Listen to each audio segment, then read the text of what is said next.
Either way works. Hey, good morning, everybody. Sorry, I had a little bit of last-second technical difficulties there. I didn't have an opportunity to change the name of this live stream, but something that hit me today that I am super excited to share with you guys is winning. Yeah, winning. Too many people are going through this life. They just don't care if they win, or maybe they just are negotiating with the price of success. Is that you? Let me ask you a question this morning. Are you negotiating with the price of success? What do you mean by that, Brad? What are you talking about? Negotiating with the price of success? Guys, I'm here to tell you that everything that you want in life is normally held back by the one or two things that you say, I will, as long as I don't have to do this. And it's called negotiating with, the dogs came in and knocked my camera all over the place. That was River. Yeah. Sorry, guys. Is that okay? That'll work. No. Were they making any noise? I didn't even hear them barking.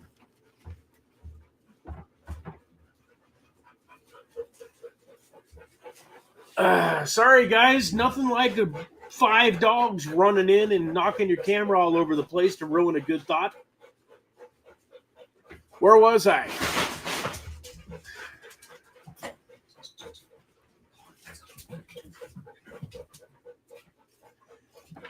Always seems like Mondays, right?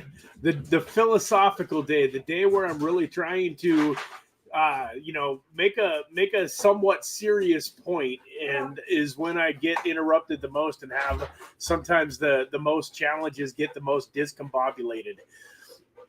So let me get back to it, though. I know what I'm talking about here because this is something near and dear to my life, and I know that it's true in my life. And what I was saying was that normally the success that you want in your life, whether it's in your fitness, in your finances, in your faith, in your family, it's usually the thing standing between you and that massive success that you're looking for is one or two things that you say to yourself, I would be successful, or I'm willing to do everything to be successful except for. And that's what's standing in your way. And I know that that's happened to me a bunch in my life. And in studying other successful people, it's basically a common theme. It's almost 1,000% of the time the truth. And so I want you to sit back and look at what is it that you know you need to do in your life to have the absolute massive success that you're looking for that you aren't willing to do, or that you haven't been willing to do. And let me make it real clear here, folks. I'm talking about, like in my life, one of the biggest challenges that I have is getting up early. It is. We're, full transparency here, good, bad, and ugly. I am not a morning person. I do not like getting up in the morning. If I had $1 for every time I said I was going to start getting up a couple hours earlier in the morning than my normal time so that I can start getting to the gym and getting my workouts and everything done before my day starts, dude, I don't know if I'd be a millionaire. I mean, there's not that many days. I haven't been alive that many days, but I would have thousands of dollars built up. And it kind of goes back to, I was talking about how you create confidence. Confidence is by keeping the promises to yourself. Well, that's been one of the biggest challenges I've had in my life. One of the things that if you were to ask me, hey, Brad, what are one or two things that you could do that would revolutionize your life, that would probably take the governors off and make you be able to really be a peak performer and have everything that you want in life, one of the things that I would tell you is I need to join like the 5 a.m. club, the 6 a.m. club. Anyways, enough about me, but what is it in your life? But the point that I was trying to make is I'm talking about legal, moral, ethical. I'm not talking about like being willing to do whatever it takes, like, you know, so you throw on a ski mask and go rob a bank. I'm talking about things that you know in your life. You know, maybe it's a second job. You know, for some of you, maybe you work one job and you don't have enough money to invest in crypto through the one job that you're working to really make a big impact in your investment portfolio and your investment life. And you're sitting there going, man, I know what I really need is to swallow my pride. I'm a doctor, I'm a lawyer, I'm an accountant, I'm a nurse. You know, like some of you guys might have these, you know, pretty prestigious professions, but because you've been irresponsible with your money and created a lot of debt, credit card, house payments, car payments, and so on and so forth. Even if you're making, if you're making $200 a year, if you're making $200,000 a year, but you're spending 200, or worse yet, a lot of people that are making 200 are spending, you know, 225. If that's you, one of the things that you might have to be willing to do that you're not or haven't been at this point is to swallow your pride and drive for Uber, get a second job. And you're like, are you kidding me? Like, I make $200,000 a year doing what I do. You want me to go get an Uber? And you're like, seriously, the idea of accidentally having somebody, you know, you show up at somebody's house or you show up at a place of business to pick up an Uber ride, and it turns out to be one of your colleagues or one of your customers, somebody that knows you. Like, you're like, I would be an Uber. I'd be okay being an Uber driver if I knew for sure nobody that I knew in the world was ever going to know that it was me. And I've had times like that too, where I've been too proud to, you know, to get a second job, to do different stuff. And so my point is, guys, every single one of you probably can think of something. It could be something as simple as you got bowling league on Tuesday nights. And, you know, and in order to be a good bowler and to be a good team member, you got to practice a time or two a week. And so you're sitting there during the week and you feel like you don't have time to exercise and eat healthy and work out or whatever it is, if that's your health. For some of you that are trying to get rich, that are trying to change the financial freedom needle in your life, you don't have enough time to study the YouTube videos, to, you know, to practice, to get a course, to read books, to do the things that you need to do to, you know, to really take your investment portfolio to the next step. But you're like, I'm willing to do everything except for give up that bowling league. Like, that's the one night a week I have that makes where I have fun, you know, and I get to hang out with my friends and I have a few beers and I get to relax and blah, blah, blah, blah, blah, blah, blah. These stories that we tell ourselves. What is it in your life? Is there anybody here that's listening this morning that's got something that popped into your head? Anybody here that is willing to share with the rest of the group? Like, yeah, Brad, like what you're saying just hit me like a ton of bricks. I've got this. I would, except for that. Like, I'm willing to give up everything else except for this. What is the this in your life, guys, that is holding you back? So I know in my life that one of the things that's been holding me back is my inability to wake up earlier. And that the second thing, good, bad, ugly, indifferent, whatever you want to call it, some of you might disagree with this, but my overweightness and out of shapeness has had a huge impact. And you might say, hey, like, quit fat shaming people, quit, you know, you're beautiful just the way you are. God made you perfect, Brad. Hey, blah, blah, blah. And I'm okay with you saying that. And I'm not mad at you for saying that, but it just is what it is. Like, the circles that I want to run in, the influence that I want to have. When you come onto this channel, you might love a lot of things about me, But when you look at me, you go, hey, there's a guy that might be winning in other areas of his life, but he ain't winning in the health area of his life. And think about it. Like, I do coaching, and I think I'm an incredible coach, and the people that I'm coaching are making a lot of money, and it's going well. But at the same time, I've had other people basically kind of say, hey, if this guy can't control what he puts in his mouth, if this guy can't actually step up and have the discipline to go to the gym consistently and take care of his body, then how in the world is he going to have the consistency and the discipline to teach me how to be successful in the areas of my life? And although I've done a lot of good in my life, and I believe that I've been helpful to you guys, I promise you, on December 15th, when I'm under 200 pounds, and I've gotten rid of all of the rest of this weight, and I'm in, some of the best shape that I've been in since my early 20s, the impact that I'm going to have on the world, and even you guys that love me already and that appreciate me just the way that I am, you are going to be like, oh my God, I wish Brad would have done this sooner, because the impact that he has and the powerfulness that he has in his life right now are 10 times what it would be, because I promise you, the authority that I'm going to have, people are going to take me more seriously. It's going to change a lot of things in my life, which hopefully moves forward and changes things in your life. So let me see here. Daniel says, for me, opportunities, I think, are actually holding me back. Got lots of ideas for financial stability, but I need some good opportunities to make that work out. And so, once again, I don't know what it is in your life. And once again, I'm not talking about anything, that's illegal, anything moral.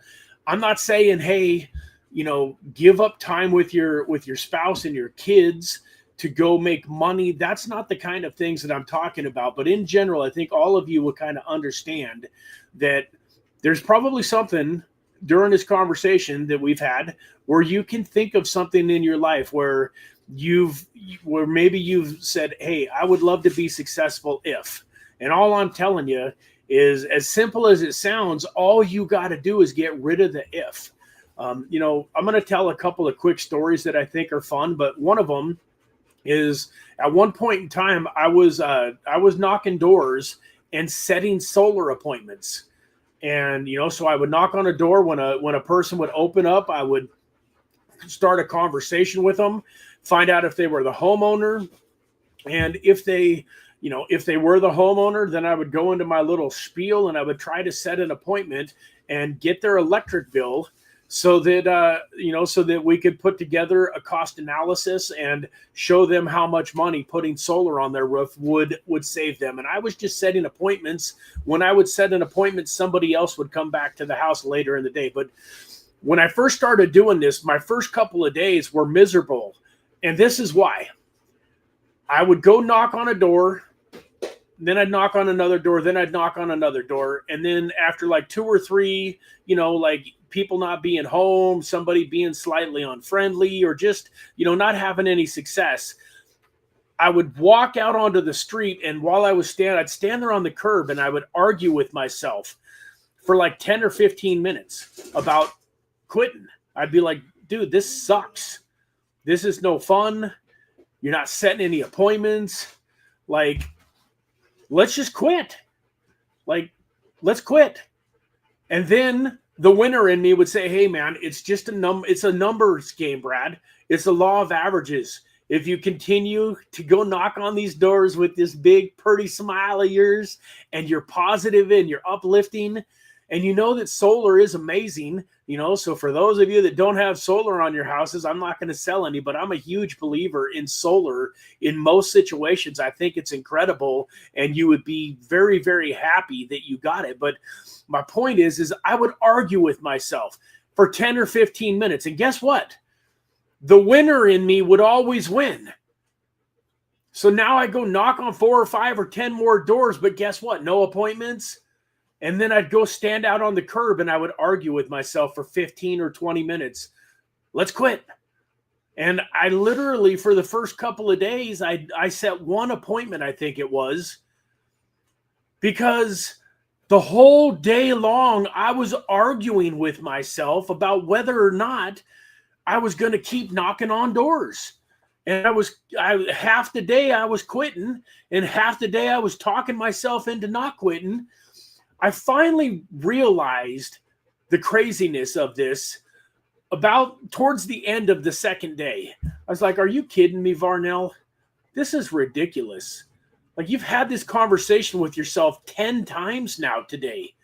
Either quit or don't quit. I don't care which, Brad. Like, but just make up your mind, because this is ridiculous. Having the same conversation over and over and over and over with yourself. Like, get over it, Varnell. Either do it or don't do it, but quit arguing with yourself about it. I finally made a decision that I was going to do it. There was no quitting. There was no quitting. So up till that point, I was giving myself an option. It was, like I was contemplating quitting, thinking about quitting, giving quitting a serious thinking about. Once I decided, hey, I'm going to knock on as many doors as it takes. Like, I'm in Texas for 2 weeks. I'm going to knock on doors for this 2 weeks. And I'm going to do it to the best of my ability, and I'm going to do it with a smile on my face. And there is no quitting. For the next 2 weeks, at least, while I'm here in Texas, I'm going to do everything that I can do to be the best door knocker that I can be. And there is no quitting. Quitting is now no longer an option. I don't care how miserable it is. I'm not quitting. As soon as I made that decision, it got fun. Because now there was no fighting with myself. I just knocked on the door, and if nobody answered, or if the homeowner said, hey, get off my property, no worries. No worries, man. I'm on to the next door. And I literally had a couple of the funnest weeks of my life. I set several solar appointments. My guys came in behind me, sold a couple of the deals. I didn't make like incredible money, but I think I made about $5,000 for those 2 weeks. And the thing that my point is, guys, quit negotiating with the price of success. Quit arguing with yourself about whether or not you're willing to do it.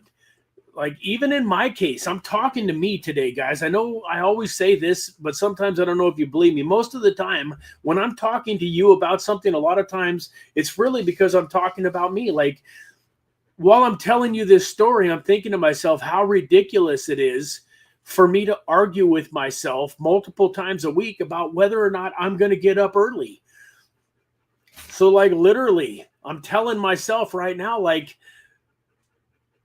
either do it or don't do it, Varnell, but quit being stressed out and anxiety and frustrated with yourself. Like, this is ridiculous. Like, either do it or don't do it, but quit arguing with yourself about whether or not you're going to do it. And so hopefully that helps you in some area of your life. I heard it said once, one of my mentors said, that quit going up to the counter of success and trying to negotiate the price. The price for success is just the price. It is what it is. And the quicker that you decide you're willing to pay the full price, don't try to go to the counter of success and ask for a discount. As soon as you decide that you're willing to go to the counter of success and pay the full price, that's when the governors are going to get let off your life. And all of a sudden, you're going to have more success faster than you ever thought possible.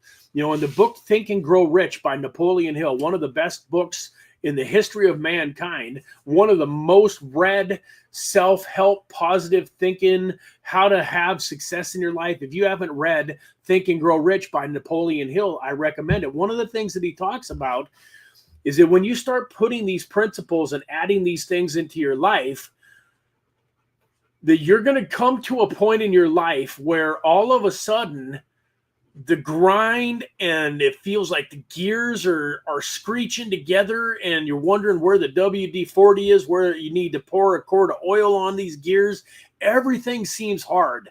Everything seems like it's taking an a huge amount of force and willpower to make things happen. And you're putting in all this work, and you're seeing these little teeny tiny results. And then all of a sudden, one day, it's like a light switch turns on, and all of a sudden, everything that you want just starts flowing into you faster than you ever thought or ever believed possible. And part of it is those governors. I don't know if any of you are as old as me, but back in the old days, they had these cars. I hope I'm explaining this properly. This is back probably even before my days. My dad talked about it, but they had these carburetors that kind of had governors on them. So the car, when you bought it brand new or when you bought it from the manufacturer, it had this governor on it to where when you stomped on the gas, the carburetor would only open up so far and only so much gas would get into the engine, and therefore the car could only go so fast. And part of what my dad did and his friends did as teenagers is they would go in and take the hood up. They would go in and they would take the carburetor out of the car and they would get rid of the governors to where when they stomped on the gas, all of the gas, as much gas as the carburetor could possibly handle would go to it, and it would increase the horsepower and increase the speed of the car immensely. So back in those days when you wanted to race, when you wanted to have a fast car, that's where the saying, you got to take the governors off. And I'm telling you, these little things in your life that he says, I believe the governors were in the transmission. You could be right, Greg. So wherever they were, I know that my dad got rid of them when he was a young man. They would get rid of the governors. And what I'm saying is these little things in your life, whether it's waking up early or, maybe overeating, like maybe you are good at going to the gym. Maybe you're good at getting up early. Maybe you're good at eating, a reasonable, healthy food, but like you always eat twice as much as you should. You always eat way after you're full. That could be the governor in your weight loss. When it comes to finances, man, there's a million little things. Like, I was listening to Dave Ramsey. He ain't my favorite guy because I really believe that Dave Ramsey speaks to kind of the average and the ordinary and the mediocre. He's got some great information. He's got some great beliefs, but he also, in some ways, I believe that he's good for like a 9-to-5 guy that has no interest in really, getting, like, if you want to get rid of your job during this bull run or even during the next bull run, Dave Ramsey's probably ain't going to help you get there. But anyways, he does have some good points. And I was listening to him talk a little bit where there was this couple that was making fantastic, and they weren't making fantastic money, but they were making, call it, $130,000, $140,000 a year. And they only had $3,000 in the bank. And they, they had no financial freedom. They didn't have any retirement. And he figured out what was going on. They had $140,000 in student loans. They had $60,000 worth of car loans. They had this credit card debt. And he basically told him, hey, the next 2.5 years of your life are going to suck. But if you do what I tell you to do for the next 2.5 years, the rest of your life is going to be amazing. And I think he said it something like along the lines of, live like nobody else is willing to for the next 2.5 years so that you can live your dreams for the next 50. But he basically made a point. He said, for the next 2.5 years, you got to get rid of your cars and go buy a $10,000 car that's solid and will do the trick. But go get rid of the $60,000 worth of car loans and then quit eating out. And he put together a little plan. And the fact of the matter is, the lady that he was talking to, I could just about guarantee you from the sound of her voice, she wasn't willing to do it. She agreed with him that, yeah, that all sounds great, but you could basically tell by the end of what he said that she wasn't willing to do it. Guys, that's what I'm talking about. What is it in your life? Maybe financially, like, are you the type of person that can't give up taking vacations for a couple of years? Like, hey, We're going to take our summer family vacation to Disney World come heck or high water. I don't care if we have to put it on a credit card. I don't care that we can't afford it.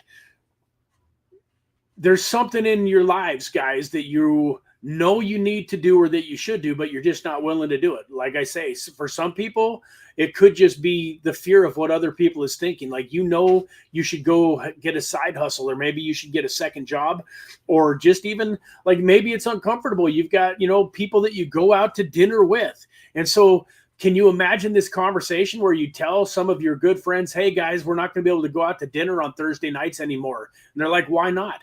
Well, we realized that we're further in debt than we would like to be, and our financial situation isn't as good as it should be. So we're going to quit going out to dinner for a couple of years. We're going to use that money to pay off debt. Oh, and we're also going to get rid of the Mercedes that's in the driveway, and we're going to go buy, you know, a used Honda. And most people don't have the ability to swallow their pride. Their ego gets in the way of making these choices. And I know that it's true because I've seen it in my own life millions of times. So hopefully that gives you guys a little bit of an idea. You know, once again, I got to get out of here in the not too distant future. So I'm not going to talk about that anymore. Hopefully that was a little bit helpful. Hopefully you guys can think of one or two things in your life that you weren't willing to do that you really knew would take the governors off and help you have the massive success that you're looking for. You know, and hopefully you'll decide, you know what, maybe it is worth doing. Maybe it's worth swallowing my pride. Maybe my ego isn't as important as creating financial freedom in my life. Maybe taking 2 years off from these extravagant vacations that I can't really afford in order to be able to take those vacations and not be stressed out about the cost of them for the rest of my life. Maybe it's worth it. We shall see. I hope that some of you guys got something out of that. But the second thing that I want to talk about, and I got about 10 minutes, so I got to make this quick, is you got to become more competitive. Now, there's some of you on here that probably are already pretty competitive, but I'm telling you, winners are competitive. It just is what it is. If you don't hate losing, you're probably living an average life. And I'm telling you, you can change that. If you're one of those people, and it's okay if you are, if you're one of them, and you can disagree with me on this if you want to. This is another one where I get a lot of people that disagree with me. Like, if you're playing a friendly game of gin rummy with 3 of your family members, your mom and your dad and your wife or whatever, you're playing gin rummy or whatever, and you lose and it don't piss you off a little bit, I'm telling you, you ain't competitive enough. And I'm telling you, get more competitive. There's a guy named Andy Frisella that is one of my mentors. He's an incredible man, but he don't play. He doesn't play basketball with his friends. He doesn't play pickleball with his friends. He don't play cards because he's too darn competitive. But the guy is on the verge of becoming a billionaire. He's got an incredible wife and family life. He's changed a lot of people's lives. And I'm willing to admit that he probably takes it too far. He even admits that he takes it too far.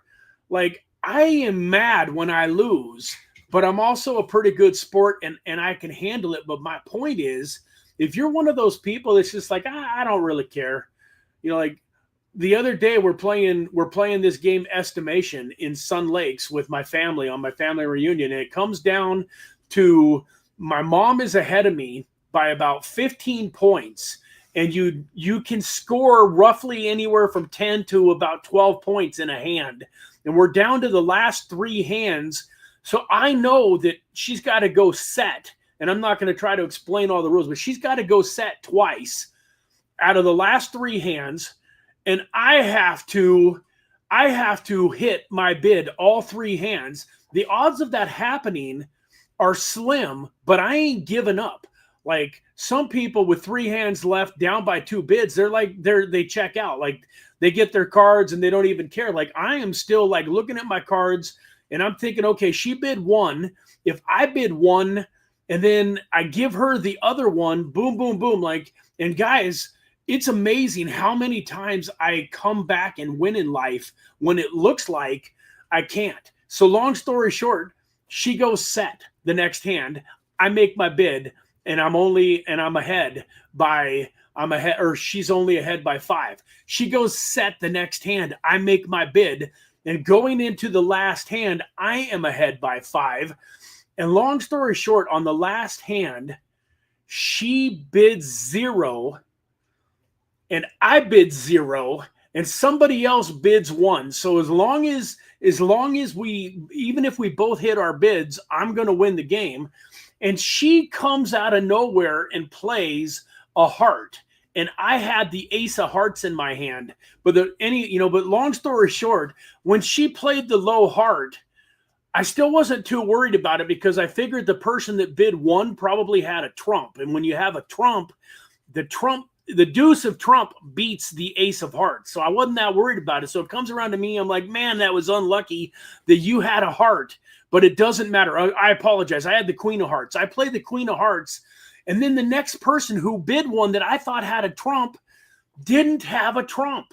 And dude, I'm telling you, I was sick to my stomach for about half a second, because it looked like I was going to lose. I was taking this trick, missing my bid, and I was going to lose. And then the very last person happened to have the ace of hearts. And just the emotions that flooded me about 3 different times. First, when she played a low heart, I thought, oh, what are the odds that she has a heart in the first place? If she's got a heart, like if I have a heart, the odds of you having one is only 1 in 4. So 75% of the time, you're not going to have one.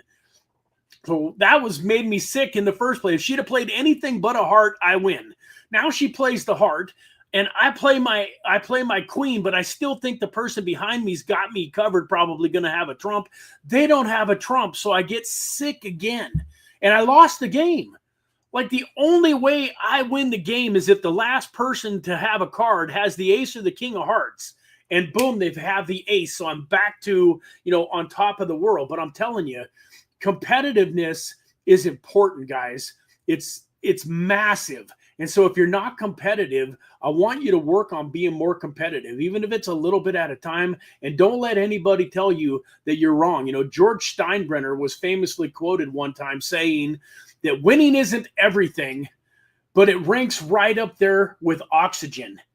And I'm telling you guys, winners hate to lose. And it don't matter if it's a car race, if you're playing cards at home, if you're playing, I don't care if you're pitching pennies at a wall, winners hate to lose. And with that, I'm going to tell a quick story. I got about 7 minutes. Let's make this quick. I think you guys are going to enjoy this. What? So you got less than 7 minutes. That gets us out of here at 45. Okay. My wife tells me I don't have 7 minutes. So I'm going to save this story for another time. I hope you guys, I can get through enough of it. So I'm going to go the quick version. Ed Milet, my favorite guy in the world. I love this guy. His son at the time, 7, 8 years old, and his son wants to learn how to play golf. They moved out to Palm Desert. There's a bunch of golf courses and stuff out there. So his son wants to learn how to play golf. He signs him up for this golf league because on Saturdays, it gives him an opportunity. He's a caddy for his son. And because he's busy in business and growing things and working on life, he gets to spend this 4 or 5 hours every Saturday with his son on the golf course. The problem is his son sucks at golf. He's not athletic. And he's not, well, I shouldn't say it. He didn't suck at golf, but he's not very athletic. But he practices hard. He tries hard. But they go to this golf tournament every Saturday, and Max always loses by like 15 or 20 strokes. But every day they go out there, and it's just about having fun. And Ed Milet is trying to teach him, to just have fun. And he tells him, he literally gets down on his hands and knees and tells his son, hey, I love you, Max, and it doesn't matter how good you play today or how bad you play. Nothing is going to change how much I love you. Let's just go out there and have fun. And Max is like, okay, Dad, let's go have fun. And he does. But the trouble is because he's just kind of having fun. Have you ever seen kids like on a miniature golf course? And you can see the ones that are actually trying. And then you got the ones that are just swinging the golf clubs all over the place and hitting the ball hard. And they don't really care how many strokes it takes him to get it in. Well, Max was probably a little like that. Like he would hit it off to the left and shank it right into the water, and he'd laugh and be, like it didn't faze him. He didn't care. But this particular day, everything changed. On the 9th hole, when they got done with the first half, you know, there's 18 holes in golf. When they got done with the 9th hole, it was time to take a break for lunch. And one of the dads, whose son, one of the dads is a PGA guy. He never names the guy. I'd love to know who it is, but supposedly the grandfather played in the PGA, the dad played in the professional golf tour, and this son that was also 8 years old was a pretty good golfer for 8 years old. And this dad, he says to his son and this other kid that were beating Max by like 8 strokes, he says to them, "Hey, let Max go to the clubhouse and get our lunch for us. He's out of this tournament anyways." Now, Ed Milet, up to this point, had been pretty much just having fun, but Ed Milet is a man's man, and he believes in winning, but he just he thought his son was a little too young for that, but it pissed him off, and he said, "You know what, Max? Go ahead and go. Go ahead. Don't go anywhere, Max, and just give me a second." And he went over and he probably almost got into a fight, but he told the dad, "Don't you ever talk to my son that way, or I will brr, rah, rah, rah, rah." I don't want to use the language, but he was pissed. And he said, "Max, come over here." And Max comes over and he gets down on his hands and knees and he says, "Max, we're going to win this tournament." And Max is like, "What? We're winning this tournament, Max." Max says, "Well, but I thought we were just having fun." And Ed Milet says one of his famous lines that I love, and you might want to repeat this to yourself in a mirror. Ed Milet says, "Max, winning is more fun than fun is fun, and we're going to win this tournament." And he literally tells Max, "Put on your game face. We're going to work out there." And on the 10th hole, he tells Max, "Hey, you just do what you do. Like, you've got a beautiful golf stroke. You know how to play golf. Quit screwing around, and let's play this thing to win." And Max hits a beautiful, beautiful, beautiful drive and ends up birdieing that first hole. And then, he's still kind of, he don't know quite how to, figure, like what's going on with dad here. Long story short, I can't tell the story the way that Ed did because I'm already down to a minute and a half. Long story short, they get all the way down to the very last hole, and Max if he putts it in on his first shot, he wins the tournament. If he 2-putts, it goes to a playoff. And if he 3-putts, he loses. And his dad, Ed Milet, makes the mistake of telling him, "Hey, it's a little bit downhill, so don't hit it too hard because you don't want to roll too far past the hill." And at this point, though, after these last 8 holes, Max is ready to win. He tells his dad, "Hey, Dad, don't worry about it. I ain't missing." And long story short, he drains that putt. I'm going to put a link here right now. I'm going to put a link into a video that I think you guys would watch. It's only 5 minutes long, and he tells the story way, way better than I do. And I tell you what, if you're a parent, if you've got a son or a daughter, especially young ones, if you don't have tears in your eyes by the time you're done listening to this story, I don't know what to tell you. Because like I said, I'm leaving out a whole bunch. So go listen to this on your own. Listen to this story that I just posted here. But long story short, Max sinks the putt. He wins the tournament. And the coolest part of the story, guys, is that he now goes on to win. This kid had never lost by less than like 10, 15, 20 strokes week after week after week after week after week. But he wins this tournament, and he then goes on to win 17 more tournaments in a row. And then he takes second place in a tournament, and then he goes on to win, I believe Ed Milet says, 4 more tournaments in a row. And I got to go, but I got to share this with you guys. I got to share this with you. Oop, I got to share this with you guys. This is too good to not share. I want you guys to see something here.